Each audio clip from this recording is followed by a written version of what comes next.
I grew up in Wanamingo, Minnesota, which is a small town near Rochester.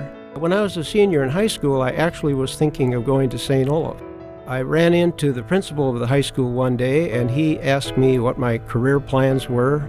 I mentioned that I was interested in a business career, and he said, well, I don't know that St. Olaf really has a business program, but I think that Mankato has an excellent one.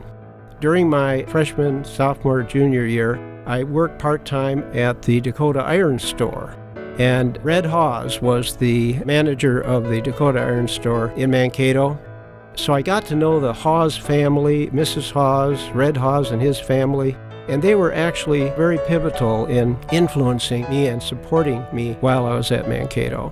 At the end of my junior year, I went in the service in order to get the GI Bill. So for me, actually the combination of being a student and a part-time worker, plus being in the military, was a good combination that prepared me and gave me a good foundation for my career and the rest of my life.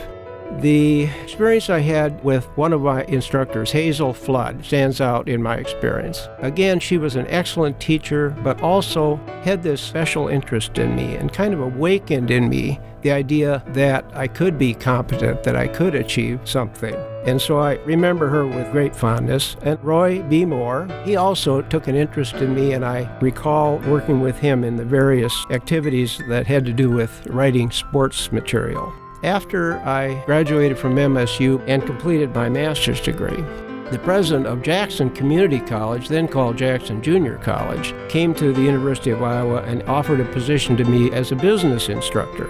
So that was my first experience in higher ed as a faculty member.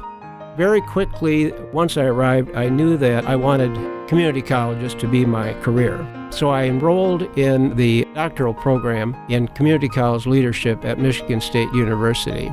Max Raines was my advisor at Michigan State University, and when I finished my program, he asked me to apply for a position on the faculty in the Department of Administration and Higher Ed at Michigan State University, which I did. And then I went to Rockland Community College, and from there I became president of Washtenaw Community College in Ann Arbor, Michigan, where I was the president for 23 years.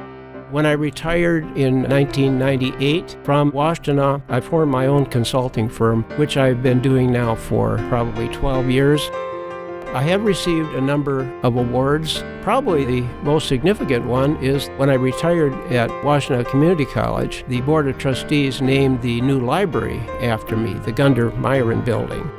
I think MSU was really my open door of educational opportunity. MSU was my beacon of hope. It was at MSU that I really discovered myself, discovered that I could be competent, that I could achieve something, that I was a person of worth that could make a difference. And I have carried what I learned at MSU forward through the rest of my life.